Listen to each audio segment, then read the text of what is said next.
हाँ जी बच्चे, now next आया कि ना मैं precautions while using income method.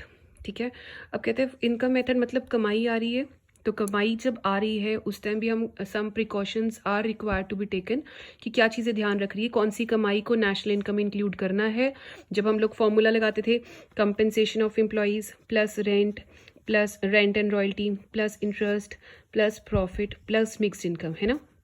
ये जब लगाते थे कहते what are the things which are required to be taken care, कि जो हमने लेनी है या नहीं लेनी, प्रिकॉशंस ध्यान रखनी है। ठीक है, अब सबसे पहले कहते हैं आपको कमाई आती है ट्रांसफर इनकम। ट्रांसफर इनकम क्या होता है? यूनिलेटरल इनकम हमने पढ़ी थी, एक फैक्टर इनकम होता है, एक ट्रांसफर इनकम। तो ट्रांसफर इनकम क्या है? यूनिलेटरल मतलब वन साइडेड। ठीक है, वन साइडेड का मतलब क्या हो गया? तो हमने कहा यूनिलेटरल क्या है जौन सी, वो उससे कोई प्रोडक्शन एक्टिविटी में हेल्प नहीं करती। ठीक है ना, उससे कोई प्रोडक्टिव काम नहीं है, तो वो क्यों मिली है? ओल्ड एज पेंशन आ गया, चैरिटी दे दिया, डोनेशंस दे दिया, कोई अनएम्प्लॉयमेंट का अलाउंस आ गया, कोई आपको पॉकेट मनी मिल गई, कोई आपको स्कॉलरशिप मिल गया, उसके अंदर आपने कोई सर्विसेज रेंडर नहीं की। ठीक है, इसलिए ट्रांसफर पेमेंट जितनी भी आप कर रहे हो उसने कोई वैल्यू एडिशन नहीं की इकोनॉमी में, इसलिए ट्रांसफर इनकम आपको जब भी रिसीव हो रही है that income will not be included while calculating income method. Done. अब एक और छोटा सा डिफरेंसेस देयर जिसके ऊपर क्वेश्चन आ जाता है बच्चे। देखो, एक लिखा है ओल्ड एज पेंशन, एक लिखा है रिटायरमेंट पेंशन। ठीक है, एक ओल्ड एज पेंशन, एक retirement.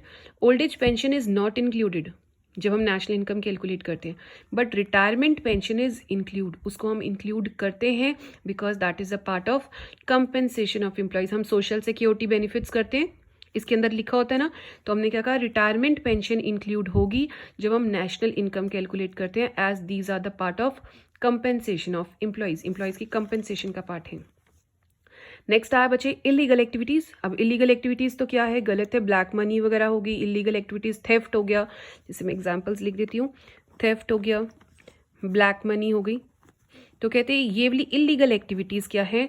They are again not included. ये भी इंक्लूड नहीं थी, ये भी इंक्लूड नहीं है illegal activities, because this income is in terms of black money and इसके लिए हमारे पास कोई भी एस्टिमेट्स आर नॉट अवेलेबल। इसका कोई गिनती नहीं है कि कहाँ से पैसा आया, कितना पैसा आया, चोरी का आया चाहे ब्लैक मनी का आया, इसलिए that will not be included while calculating income method. Third आया income from sale of second hand goods. अब देखो, जिसने सेकेंड हैंड गुड्स बेची उसकी कमाई हुई, तो कहते हैं उसकी कमाई जब हो रही है उसको सेकेंड हैंड गुड्स की, that will again not included. पीछे भी हमने किया था ना, सेल एंड परचेज नहीं इंक्लूड होगी, अभी भी बिल्कुल वही है, sale of second hand goods is not included, क्योंकि जिस टाइम फर्स्ट टाइम सेल हुई थी वो इंक्लूड काउंट हो गया था उससे कमाई, तो अगर दोबारा करोगे it will lead to double counting, तो मतलब इंक्लूड नहीं होगा। अगर दोबारा हो जाएगा इसको करोगे तो डबल काउंटिंग दो बारी कैलकुलेट होगा, एक बारी ओरिजिनल सेल और एक बारी सेकेंड हैंड सेल। डन।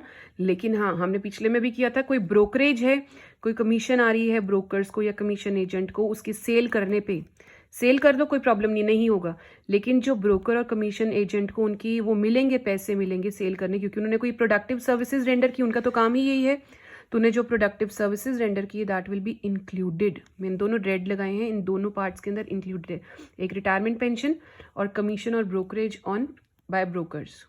ठीक है, ऑन सेल ऑफ गुड्स। उसके बाद आया income from sale of shares, bonds और डिबेंचर्स। अब कहते हैं अगर आप कोई भी सेल परचेज, उसकी सेल ऑफ डिबेंचर्स बॉन्ड्स वगैरह कर रहे हो, वो भी इंक्लूड नहीं होंगे।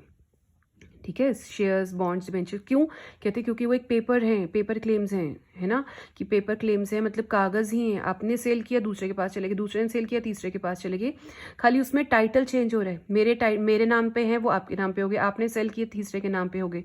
तो हमने क्या कहा, इसलिए उसके अंदर कोई flow of goods and services नहीं हो रहा, कोई इनकम जनरेट नहीं हो रही, सो हमने किया that will not be included. लेकिन जो बंदे ने आपको मिलाया, ब्रोकर था, कमीशन एजेंट था, जिसने आपको मिलाया जिस नए बंदे के साथ जिसने परचेज करनी है, आपस में उनको मिलाया, उसको ब्रोकरेज चाहिए, उसको अपनी फीस चाहिए, कमीशन एजेंट को अपनी कमीशन चाहिए। अब इन एसेट्स के ऊपर, फाइनेंशियल एसेट्स के ऊपर अगर वो कुछ पैसा चार्ज कर रहे हैं, that will be included in the national income. ठीक है, क्यों? Because it is productive service वो अपनी दे रहे हैं। ठीक हो गया। उसके बाद आया बच्चे नेक्स्ट पॉइंट इसी के अंदर है, next is capital gains. Capital gains का मतलब क्या है? कैपिटल गेन मतलब कैपिटल एसेट कोई आपने बेचा, मेरे पास कोई क्या नाम है वो पड़ी हुई थी, कोई एसी पुराना पड़ा था, मैंने उसे सेल किया, जब उसे मैंने सेल किया वो क्या है, इंक्लूड नहीं होगा, because that is not any productive transaction, नहीं है, कोई फैक्टर इनकम नहीं है। फैक्टर इनकम क्या होती है? रेंट, जौन से हम लोग करते थे कि वेजेस हो गया, रेंट हो गया, इंटरेस्ट, कैपिटल हो गया, तो उसके अंदर से इट इज़ नॉट देयर। हमने क्या कहा कि कैपिटल गेन अगर आपने कोई बेचा है सेकेंड हैंड गुड्स, उसकी सेल पे आपको कोई इंक्लूड नेशनल इनकम में नहीं होगा। नेक्स्ट आया windfall gain. Windfall gains is wind के साथ जैसे कोई गेन आ गया है ना, कोई हवा के गेन्स कौन से हो गए? फॉर एग्जाम्पल कोई लॉटरी लग गई, कोई हॉर्स रेस जीत गई, कोई क्या नाम है, ये सारे जितने भी कसिनोज में कोई जीत गया, विंडफॉल गेन्स है। कुछ तुक्का ही था, तुक्काबाजी अगर जीती है तो कहते कोई सर्विस नहीं आपने रेंडर की, इसलिए it is also not included. Clear हो गया? उसके बाद आया imputed value of services provided by owner of production. अब देखो हमने पहले भी किया था, इम्प्यूटेड वैल्यू क्या होती है उसकी? Estimated value.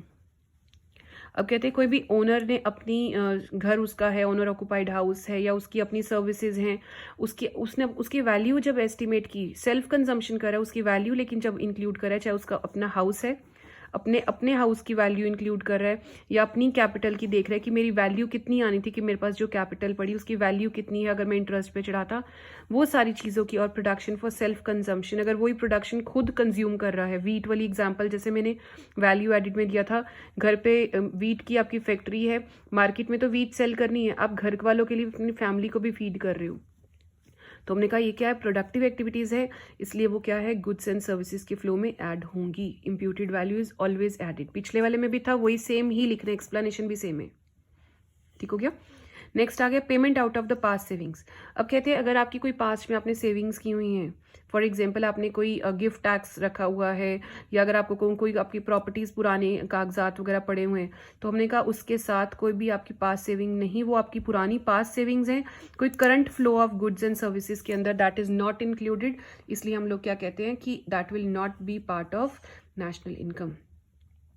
क्लियर हो गया? ठीक है, नॉट इंक्लूडेड है। So we are done with 8 points of this income method also. ठीक है, इसमें कुछ चीज़ें इंक्लूडेड थी, कुछ चीज़ें इंक्लूडेड नहीं थी, बहुत केयरफुली करना। All 8 points are very important. Okay बच्चे, थैंक यू।